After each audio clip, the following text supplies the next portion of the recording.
Awesome. Welcome, everybody. I am so excited to be back from what I guess we can consider a vacation. I was down at Disney for the Veterans Institute. Whoa, there we go. So, and I'm lucky today. I have my coworker here with me, BT, and we're going to kind of do a little recap of what we learned, some best practices to put into place. So, BT, if you want to introduce yourself. My name's Derek. I'm just started with Seven Eagle Group. I am just retiring out of the Air Force. I did some skill bridge before with a different company, and now I'm over here as a recruiter. I've been a career recruiter for about 14 years now, and I'm excited to help other veterans and work with other veterans in their transition process, because after just doing it, I know it can be a big pain in the butt. So anytime that there's help that's available, that's always best to give to people. Yeah. I mean, it is like a whole graduation process. You're in this lifestyle and you have your network and your support. And then all of a sudden, like, you take the hat off and throw it up into the air and you're a new person. So I do want to give a shout out to Bruce and Nila. They were supposed to come today, but we all know that life gets crazy. So Bruce has a big beard, and then my coworker here, Derek, does not. So two very different factors. So I attended the Veterans Institute in person. It was like anything you can imagine at Disney, very well run and organized and welcoming, and Mickey Mouse pretzels. I mean, that might have been the best part of the whole thing. I made some great connections and I learned a lot along the way. So we kind of have my in-person experience, and then we have, they also aired it virtually, so those who cannot attend in person. So we're going to go over kind of the two different experiences and some really big takeaways and how you guys can either apply it yourselves, or if you are a company, you can apply some of these best practices in person for your companies. What do you have to add? Nothing. I'm ready to get started. Okay. So it was a 2-day event. So those who attended in person got these pretty cool, like I said, Mickey Mouse pretzels and some cool pins. And I got a coin, a challenge coin. It is somewhere, but it has Mickey on the front. Do you want to explain a little bit what a challenge coin is? Because I know we do have people that are not familiar with the military lifestyle, and I appreciate that Disney took that element and brought it to this event for us to have a little token. So if you want to explain what a challenge coin is, that would be awesome. So a challenge coin is it's rooted in military history, and typically it's something that people in significant positions will have, and your commanders, your generals, things like that. And it turns into a collection of sorts for military members. Usually some of them are just in coin shape. Some of them are in the shape of a bottle opener. A lot of the history goes through, if you're a veteran, you're supposed to carry one with you at all times. Or if you're in the military, you have one with you at all times. And it has a little bit of a fun element to it. There's a drinking game that's established to it at any point. If you're in the military, for example, one time I walked into a VFW and somebody will pull out a coin and they'll drop it on the counter. So I don't know if you'll be able to see it. No, you can't. There you go. There you go. Yeah. There's one that I carry from my last unit that I was with, and that'll have. If you don't have it, guess what? You gotta buy the next round for everybody who's in the group or doesn't have, or who has their coins. In my last unit, there was some additional rules that were placed to that. You could either buy the rounds, or you'd have to do some type of physical exertion. Usually in the form of burpees right there in the middle of the place that you're at. So that's a little bit of the history behind it. But it kind of lets you know, gives you a reminder of when you associated with somebody that was important in the military. The commanders and other people use it to recognize people that have been doing well, good performance, things like that. Yeah, I think that's a really great description. So I carry two with me. I have my military spouse coin, and then I have my Seven Eagle coin that Jordy gives out to the team here.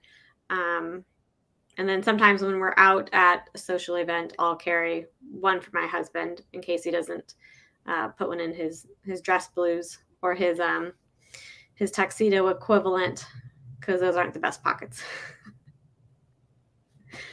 So that was a fun little takeaway that we got for those who attended the event in person on the second day. So we also got this booklet, and I always love when you go to some kind of educational event and they provide all the notes so that you can really take in as much information as possible while you're there without worrying about taking notes verbatim. So you can write down more of the connections that you are making in your own head, and leave the rest of the descriptions themselves. I did take a lot of pictures of the slides as they were up too, just because it was nice to reference back on my phone. But so they did a good job of splitting it up between presenters and panels, and it kept me as in there in person. I kept I think I was pretty engaged. How was it online as far as the mix of panels and speakers? It was good online. I mean, I would often check just to make sure that I'm seeing the same thing that you guys were seeing. Obviously, nothing compares to being at Disney in person. I mean, because it's Disney. In the spirit, I pulled a background, a Disney background. I love it. You know what that is? Is it Star Wars? It is. Okay. Do you know where the place is? It's pretty significant, especially that table right there in this little room. Is it the bar? No, this is cat. No, this is inside the Millennium Falcon. Okay, the Millennium Falcon. Yeah. So, but good connection. I mean, obviously they run their stuff through, and you can see everything. Of course, the interaction isn't there. Everybody in the audience was able to interact on the digital side, where you're not able to do that. So, but still, quality of information. They didn't mail anything out to us, but we have a digital version of the book that everybody inside got. That's awesome. I'm glad they provided that digital book. So I guess the hosts of the event, we had Juliana and Allie from the Disney Institute Engagement Management, and then we had Scott Vetter, who works alongside her, and Scott Vetter and Kevin Preston, and Kevin is a veteran. They really had almost like this comedy routine that they were going back and forth, and I thought that the three of them together were a very entertaining team to listen to. And Kevin's stories about being military and Scott's stories about being a civilian, and the way they kind of married the two. And then Juliana was good at just recapping everything that people said so that it was in one single like bite that you could take and digest pretty easily. But so Kevin said something that I thought was really interesting. He talked about his first job interview, and a lot of what he said really stuck with me, because we think about these transitioning service members as just being completely new to everything. And I think a lot of times we have to think about it almost as like our first day of high school or college, or our first job outside of college for those that did not enter the military. And there are a lot of similarities there. But Kevin talked about going to his first in-person job interview outside of the military. And he pretty much went from boots to business suit within one weekend.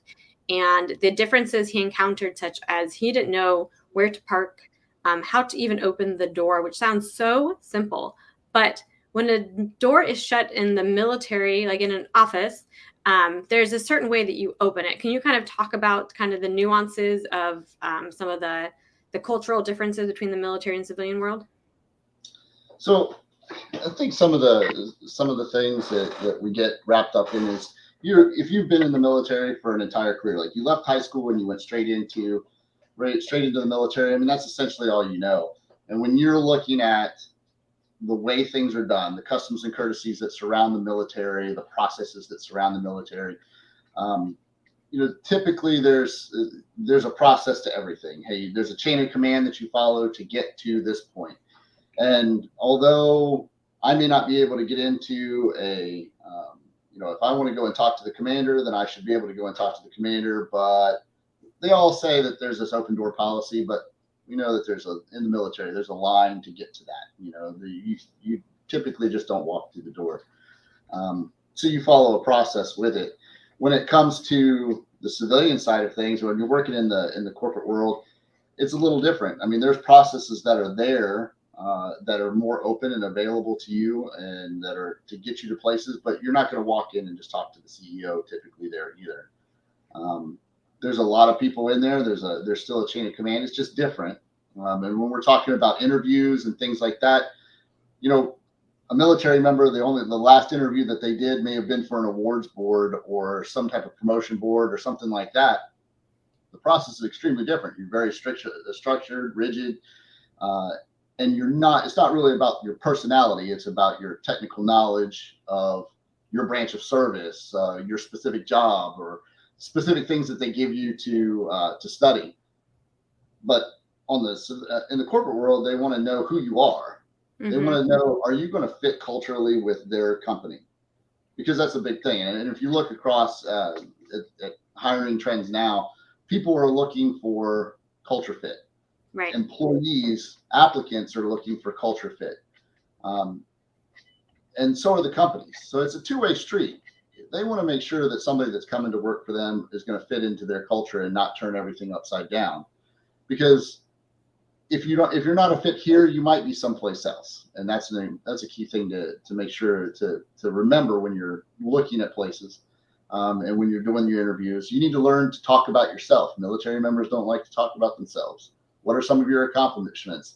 The key thing is, how do you bring value to that company? Don't think that, well, I don't have any of this experience, or I've never done that, or I've never done this. Well, you probably have. And you should start thinking of that transition of how early in your career, well, I've done this and I've worked in this industry for this many years. How do I translate that into my civilian counterpart? And then as I did these things, how do I convey that value that I'm going to add to their company, and start to practice those things? Right. Because a lot of things they bring are teamwork, with the mission is going to succeed if everybody does their part. And they're used to seeing if somebody, we talk about glass balls versus rubber balls when you're juggling them, and the glass balls have to stay up in the air. The rubber balls you can drop and pick back up. And we're used to, in the military culture, we see if somebody drops a rubber ball, we're going to go pick that up for them and, toss it back in and help them succeed. And those are a lot of skills that are grown and developed in the military that the civilian world needs to have for their companies to be successful, but we don't know how to necessarily translate that on a resume, and it's not something that is talked about in a setting for a promotion or an awards package.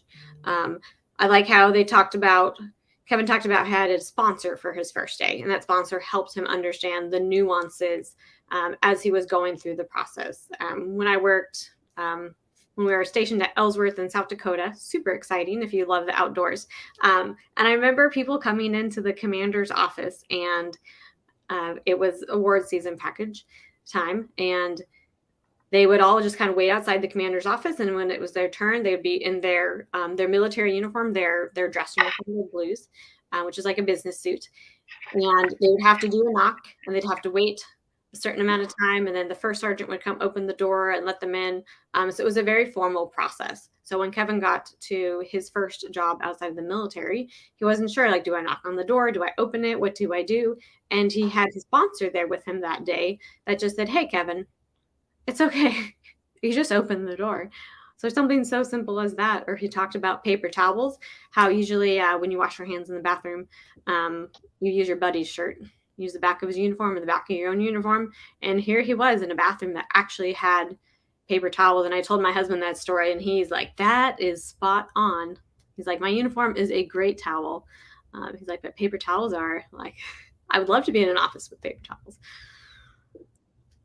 Something so simple. So I really appreciated Kevin's insight on that. And Scott had a lot to play. And then military uniforms. There's these threads. You have to have a uniform in order. They talked about lighting people's threads. You can't do that in the civilian world. I think I think one key thing to remember about military, about a veteran. So if you're getting ready to transition, you know, you're not gonna throw acronyms at each other. There's some changes in how you talk in the office. You know, the way we talk inside of a shop is going to be completely different than the way we would talk around mixed company, what we'll call mixed companies, so non-military members. Um, and when you're so things are a little different, but we're all problem solvers. We're used to that. So, and a lot of military members are really good at observing things and kind of reading the room. And as long as you go in there with that mindset of, okay, let me watch what's going on. Let me sit back. I mean, in leadership training and leadership development that we all get in the military, officer and enlisted, you're getting one of the things you get taught is, hey, we don't rush in there and just start making changes and doing things. Look to see what's going on around you and then observe that and then follow suit along with it. But having a mentor and having somebody reaching out to people in the industries, that's important, especially as you transition. Find out what's proper, what's common behavior. You know, some of us, when 22 years ago, the suit and tie was still the standard uniform of business. In a lot of industries now, it's not that way anymore. So those are all key things to take into account. And just remember, though, you're a problem solver. You'll get through it. Just pay attention to your surroundings. Yeah. And reach out to those, like you said, you need to have your network and mentors. And that's something that anybody can start before they transition out of the military. Start reaching out to people on this platform of LinkedIn or Facebook, or going to the VFW or your local veterans organizations, and meet people that are in career fields that you are interested in, because you're going to get all the best practices. You're going to get what keeps them up at night. You're going to get what motivates them. You're going to hear their story on their successes and their failures. And you'll learn through them, like the military is very good at doing, if that is the career path for you. And you could sit down at the bar at the VFW or the American Legion and talk to 20 different veterans who have very different stories. You can do the same thing on LinkedIn or at any local group, and learn from others' successes and failures, so that you can help chart that course of your own before you have separated, or after you have as well. But I like how you brought up enlisted and officer. I think not all civilians understand the range and depth of talent that we have on both sides of the officer and enlisted. So the officer side is a much smaller pool of people, and the enlisted side is much larger, and they bring different skill sets and different structure, but all of them are going to be these amazing employees that you can have at your company that are going to help it grow, because there are very few general officers that are coming out of the military looking for that position. But you're going to find an amazingly talented, motivated, loyal group of staff sergeants, airmen, guardians, Marines, sailors, soldiers, all of them that served. There's just their 4 years, and they did their civic duty, or their military duty to the country. After 4 years, they're ready to go on and be that employee that helps firm up that trust that that your clients are really looking for. Yeah, if so down at this event with Disney, there was a lot of officers that talked, a lot of officers that were speaking at the event. But it's important to remember that what Brenna says, that the majority of the military is made up of enlisted members, and these are the people that are actually out there doing the job. Now, unless you're trying to hire a pilot, then you have to go on the officer side. So that's the key things to remember. The people that are out there are more than the enlisted members, the officers. The officers have some management experience, but as you progress through the enlisted ranks, you're moving into from a follower to a young leader to a strategic thinker, to where you're running just as much as your commander, as a commander of a unit is. So responsibility is built there.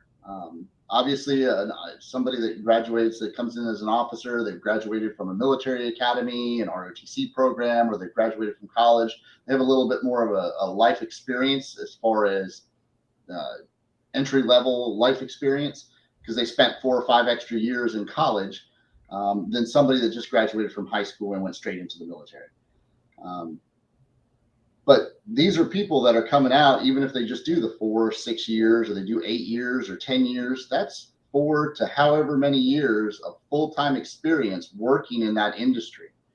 Now, it's on the government side, but if you're working in the cyber world, or you're working in law enforcement, or you're working in human resources, that's 4 years of experience of managing a large pool of people. That's an extremely diverse organization. So your people that you're going to hire, whether they're enlisted or officer, they're going to be able to lead at some level. They're going to be able to follow, and they just want to get to work. But they're going to want something that they want to come work for some place that they can get behind and that motivates them, and then they're going to help you grow your company. Yeah, I think that you really you kind of teed that up with one of the insights that I had, where skill-based recruitment alone is flawed. So if you're looking for a specific skill of a pilot, yes, that is going to work out for you in seeking that military officer.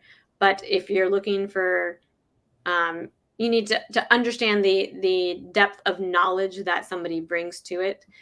This is not just your average 22-year-old. This is somebody who has been an adult for 4 years at a full-time job where they're managing budgets and people and looking for initiatives, but at the same time preserving the history of that unit. So like you said, they're not just going to go in and flip everything upside down on the civilian world. And there are people that can do that. Like, that is great. One of my favorite pastimes, in fact. But they understand that changes are going to be small to make a big impact. It just has to be a consistent change over time. But they understand how to implement that change. And like I said, keep and preserve the history and the traditions that are setting a company up for success and longevity. Yeah, absolutely. Yeah. So we have this culture, I think, in America, where we love our children and we want everything to be child oriented from the time that they're 1 to 18, and then hopefully they go off and succeed. So we take them to children's museums and children's parks, and they have children's sized food, and then all of a sudden they transition into adulthood, and we almost don't know what to do with them. So as people join the military at 18 or 20 or 25, whenever they join, they're going from that being a child to being an adult. And those skills that a normal 22-year-old may not have, because they enter the adult world kind of unsure of what to do, like, these people are going to be the most hireable, most loyal, and such a valued skill set. But a company needs to understand that they're going to come in and maybe need a little bit more. It's not charity by any means.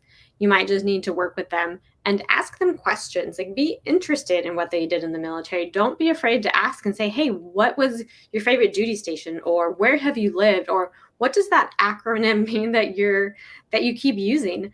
Because the crosstalk needs to happen in order for people to understand any culture. So this is just another way that people can learn about another person's culture that we opt into, which is a very kind of unique thought, that we opt into this weird lifestyle.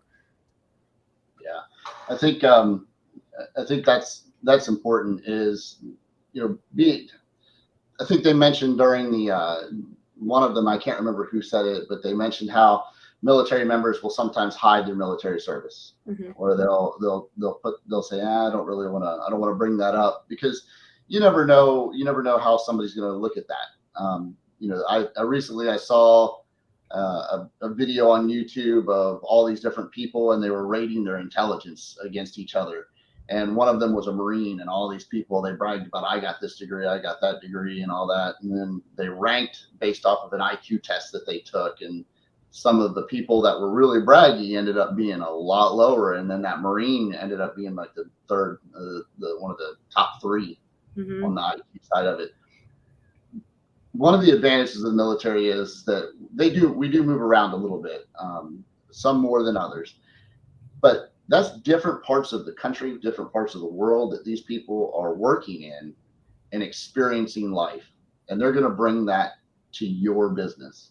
So you may be used to only dealing with people in Connecticut or a small town in Texas because that's just where everybody came from, and it's just easier to hire.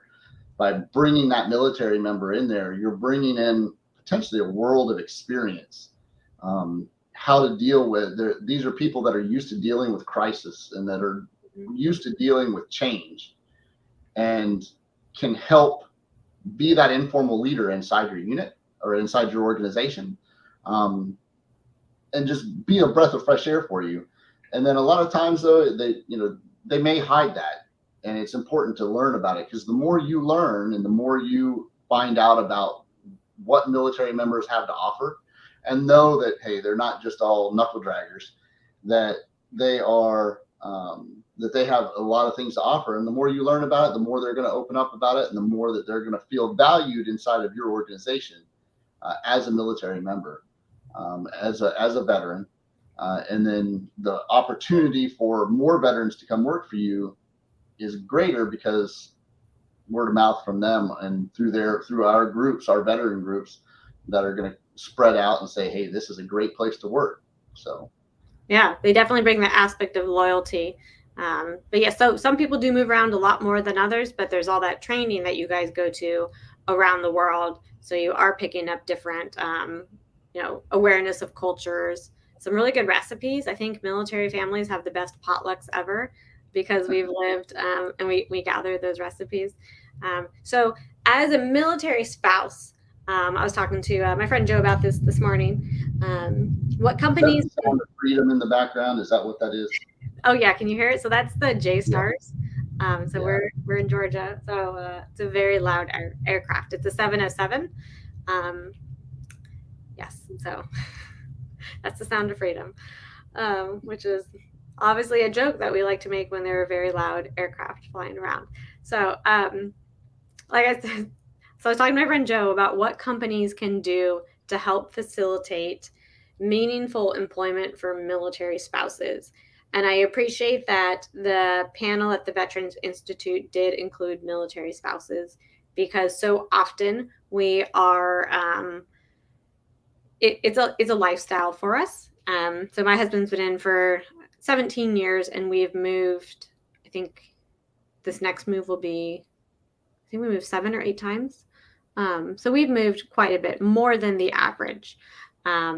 So the average millennial stays at a job for 2.4 years, and just, on average across all career fields.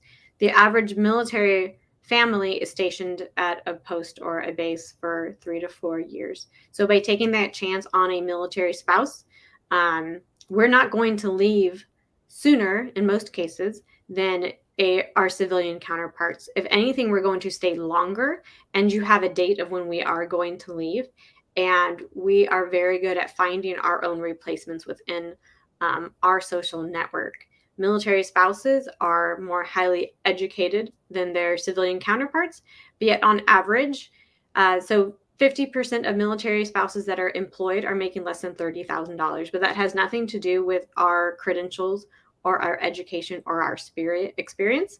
It is unfortunately the stigma that we are not employable.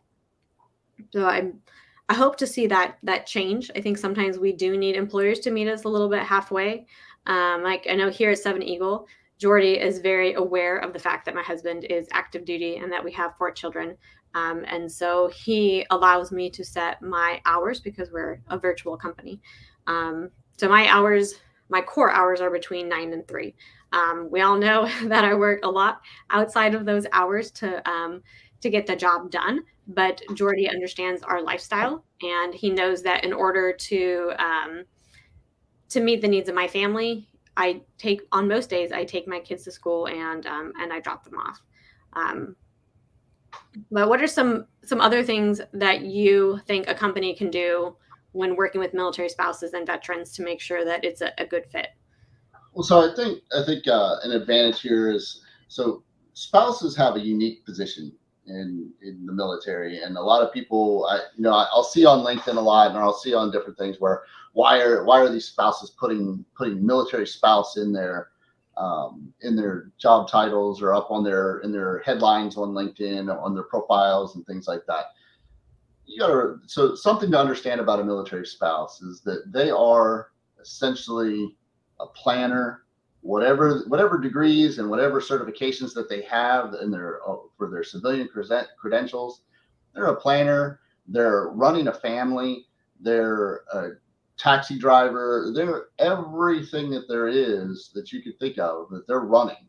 And essentially, for the military member, they're that at-home logistics person too. Because when the time comes to move, as a military member, we're still working.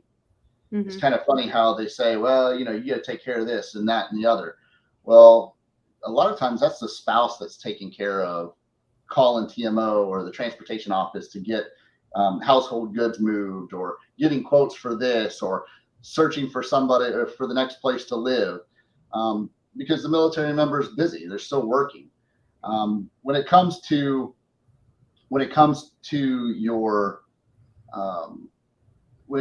employers, I guess one of the positive things that came out of COVID is work from home. Obviously, that's a lot bigger now, and there's a lot more people, because of 2 years or year and a half of staying home. They've realized that, well, you know what, there's a lot more value in me staying home. So companies have freed that up. And a lot of companies have realized, well, hey, I can reach out to a greater range of talent if I just let people work remotely. So I think that's going to improve. That'll help out on the military spouse community, because I know there are a lot of companies. I've had a couple troops of mine that their spouses could work from wherever. Progressive was another company that was out there that allows spouses to go from here to there. And it's not Tupperware. I think that's one of the things that somebody commented on there is that, your military spouses, they're just not Tupperware salesmen. Yeah. I mean, they're legitimate careers that allow them to travel and go around with major companies. But that's not always, obviously it's dependent upon the spouse's background and what their career field is. But they're there to work, and they're there to be an asset. I mean, these are individuals that work hard and continue to work even when they're not at work with you. They're working at home to raise a family, to handle things on base, to support others. That's important. So I think that's something that the work from home hopefully will make that change for military spouses, because they're valuable. I don't think that I could have gotten through some of these moves without that support. So, and it kind of sucks to look back and be like, hey, I need you to handle this. But it's amazing how you can see the professionalism of a military spouse when you get that phone call. And I don't agree with one thing that they said, the random phone call that that spouse is going to get saying, hey, honey, guess what, we're moving. Like you pointed out, we're going to know when we're going to go. I don't know. At no point in time in 22 years did I ever get a phone call and say, hey, you're leaving and going to this base tomorrow. Right. I knew exactly when I was going to go. And later on in my career, I moved about every 2 to 3 years. And I knew that. But when you do get that time, hey, we're getting in that assignment window. Okay. And then you wait. And once that assignment's real and you have those orders and you know exactly where you're going to go, to watch some of these spouses go into that mode of, okay, let's go let me start finding some places to live. Let me start getting this stuff together. Oh, we're going to go ahead and start packing. What am I going to get rid of? And they start managing the logistics of this massive move that could sometimes be across the country or around the world. And they'll know exactly what they're doing even before we as the military member realize what's happening. So right. It's one of the things where you just kind of stay out of the way. And our ability to work under, like, both the military spouse and the military professional, our ability to work under stress, it doesn't There have been studies that have shown that if this is the average stress level of a civilian, a military spouse sits up higher. We are just always under considerably more stress, but that means that we also have that resiliency aspect, and the military focuses very heavily on how to prepare us for um, the bounce back that is resiliency. Um, and those are skills that we can bring to a company. So if there are any companies that are interested in hiring military spouses, like that, as most people know, like that is completely my passion, and I love placing military spouses because we have such a unique skill set. And I definitely encourage HR departments to get in touch with your local childcare centers and have somebody at your company be the POC and the go-between so that you can help facilitate. We talk about meaningful employment. We need to make sure that our children are also taken care of in a safe learning environment. So if you have an HR rep that is also passionate about families, then have them be that conduit of information between the preschools. Every base is going to have a school liaison officer, and that is someone also that your HR manager can get in touch with and help your military families transition in and out of their company, utilizing the school liaison officer to make sure that their children are set up. And kind of on the topic of children, like military children, if you are looking to hire family members of military, like these kids know what it is to be an entrepreneur. They know what it is to go into a situation, be able to assess and acclimate. And a lot of times we see military children who are unable to find employment themselves or who have trouble getting accepted into universities because they may not be at the same high school for all 4 years and be able to play sports and letter in a sport or be president of their student council. So they too face their own difficulties within moving. So if you are hiring or if you are on the admissions board for a university, please learn to look at military children, military dependent, even spouses as well when they're applying for schools. Look at their resumes differently and kind of keep in the back of your mind, like, how would my resume look if I moved every 3 to 4 years and nobody took a chance, nobody took time to have that? It's just a conversation. So I encourage you just to have a conversation and look past the resume and the application because you're going to hear really good stories. And it's that connection that military families and spouses and military professionals are able to have that is going to drive that trust aspect with your clients because we can talk to anybody. We can find something in common with anyone. We're really good at establishing those relationships and growing and nurturing those relationships for your companies. Yeah, I want to just touch on the one thing that you said about the stress. And this is something that the military learned probably within the last 10 years, it's become more of a big deal. There was a time where it was, hey, the military member. I had a troop recently. He told me prior to my retirement, and he was about to move. He mentioned about, well, I've got to do this move. It's my first time she just recently married, and he's like, I know the military didn't issue me that family. That's the most ridiculous thing I've ever heard. On the military side, we're not focused on that. You have a family, you have a life. At some point in time, we're all going to take that uniform off. Whether it's in 4 years or 30 years, you're going to take it off at some point. I would rather be at the end of my career with my family standing there strong. So when you're considering the fact of, hey, I want to support military, a lot of that goes to supporting their spouses and their families. Because when you add stress onto that spouse, then they can handle a lot. But when they have that extra amount of stress, that stress does go to the military member. And that can impact the military member, regardless of where he or she is in the world. Because if you have an unhappy home life, you're going to be unhappy, no matter who you are. Mm-hmm. And that's a distraction to the military member, and it's a valid distraction for them because it's their family. That's what is there to support them. So keep that in mind when you're considering that military spouse. you are supporting the military by supporting military spouses, military kids, um, regardless of what level you can or what opportunities you have available.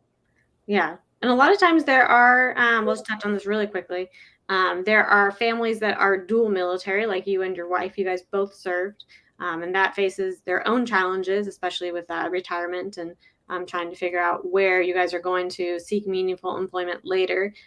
So that is, I think, something employers are not aware of is a dual military family where both spouses are active duty.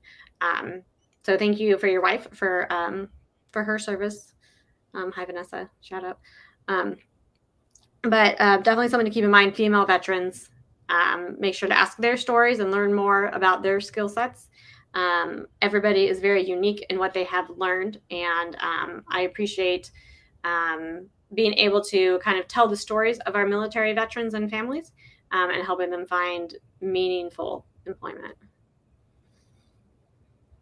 Yeah. Any last words? No, I don't think so. Okay, awesome. So if anybody has any questions or wants to hash this out, I have my open office hours on Wednesday. I'd love to talk more about what I learned and kind of go in depth to any questions that anybody has. And if you're looking to help support your country and their veterans and their families, definitely reach out to 7 Eagle, and we can help place some amazingly talented military professionals and spouses with your organization. So thank you so much for listening to us kind of recap what we found exciting about this event, and thanks to Disney for having it and the Wounded Warrior program. So awesome. So take care, and we will see you guys next week.